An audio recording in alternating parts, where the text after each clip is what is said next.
So let me just put a bit in perspective. It's true, it really was, that I didn't think I was employable, and I had to figure out a way, from a social justice perspective, of living out my values. And this organization got created out of that context. So to bring it, I'm no expert in housing. Now let me make that clear. But I got exposed to something called the Community Land Trust in the United States like 30 years ago.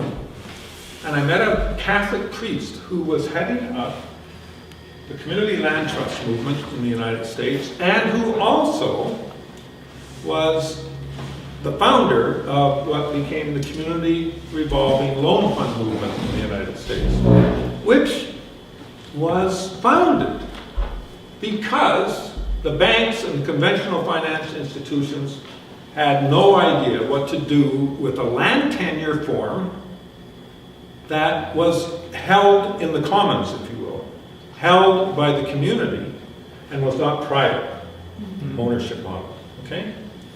So this was curious, and I met him a few times. He was one of the most interesting people. If you ever want to go into this literature, he's like a prophet. He was a Catholic priest, gay Catholic priest, who was living on peanuts and who lived his life out in a way that was just absolutely manifest of values that were oriented towards how do we create a means by which we empower people who are excluded, right, into a means by which they can, in fact, recover power in their lives through working together. And housing was one means of doing that, and how you held land was the other. Okay? So, but we're all the same, aren't we? You know, you can know about something for a long time until you kind of hit the wall, or you kind of figure out, your context is shifted. You can begin to see the world from a different vantage point. Well, I lived on a farm north of Port Alberni for 35 years. I had low-cost lifestyle. I was smart. I married into a family where I didn't have to have a mortgage. Really? Any of you can figure out how to do that today? You know, really a low-cost lifestyle. And then, you know, I moved to the city, and all of a sudden you see it from a different point of view. Okay. So, long and short of it is that this organization has worked in community economic development, community investment. Throughout its history, it's got a different kind of frame now around basic needs in terms of food, energy, and shelter. And how do we deal with that in the context of transitioning to a very different world that we're already in the midst of? And that's just a reality, and anyway, we won't get into that debate tonight. 2 minutes to summarize. And within all of that, the question of how you hold land is important. It's important to not only housing, it's important to community energy and distributed energy system, it's important for food, and it's important for workspace. So how do we hold land, and how it's controlled, and how it is framed in terms of community benefit versus individual benefit, right? And how do you create a balance in that is precisely what the Community Land Trust is all about.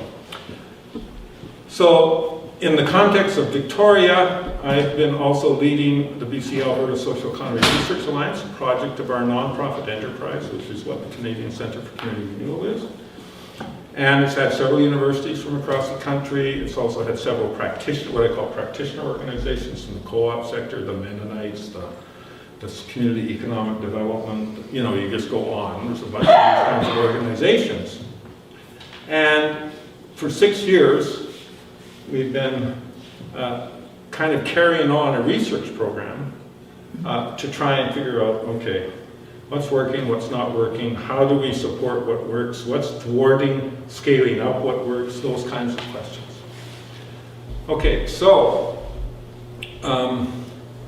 in the context of that, we said we're going to look at this land question, different alternative land tenures, and in fact that's what we did.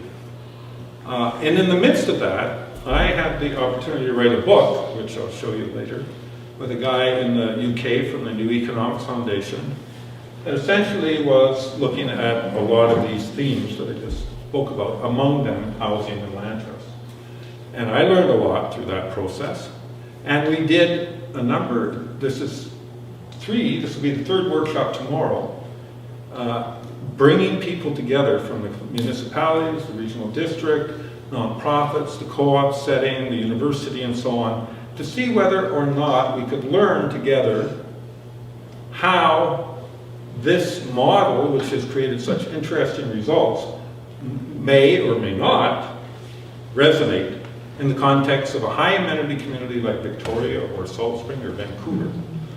And in the midst of all of this, I got appointed to the Affordable Housing Task Force, which is an oxymoron in Vancouver, by the mayor's task force on affordable housing. And I managed to push and educate sufficiently in that context to get this integrated into the task force report, which has created some very interesting opportunities in the Vancouver context and opened up a political space that is creating what are some very exciting opportunities. It could be a bit of a breakaway play, and if we make it work in Vancouver, it'll have national impact, I think, in terms of this field. Just to dive in there are a few of us that are attending the session tomorrow to tie in this sort of grassroots initiative. So meanwhile, there's this regional thing going on. A bunch of us get together because we're set on making this green housing. We decide that living building challenge, the highest standard of green is our thing. That's where we want to go. And we want to do it in the city as well as in rural locations and everything in between. And so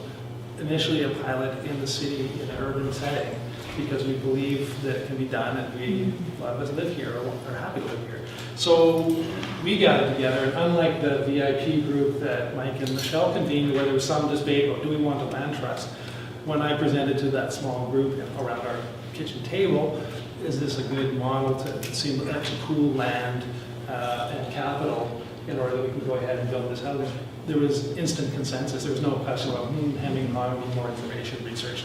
None of that. The grassroots is ready to go on this. And in fact, developed a vision to see on the back of the blue sheet. So if you just look at the two pieces, Living Hearts Cooperative is the name to that initial pilot site that this group wants to have, but to be able to do that and a number of other co-ops and co-housing communities scattered around the region, this idea of legacy housing trust. So we'll be presenting this to I'll call it the VIP group tomorrow, to say the group got this grassroots idea. We want this a housing trust that's specific to not just housing, it's for other purposes, and I suggested, but really for residential use as a primary use, and that we would like to go ahead and see that green mandate as a core part of it, so that when people are deeding land into that, deeding funds into that, it's all around sustainable built form, being not just reducing the impact, but in fact learning how to give back to our ecosystem.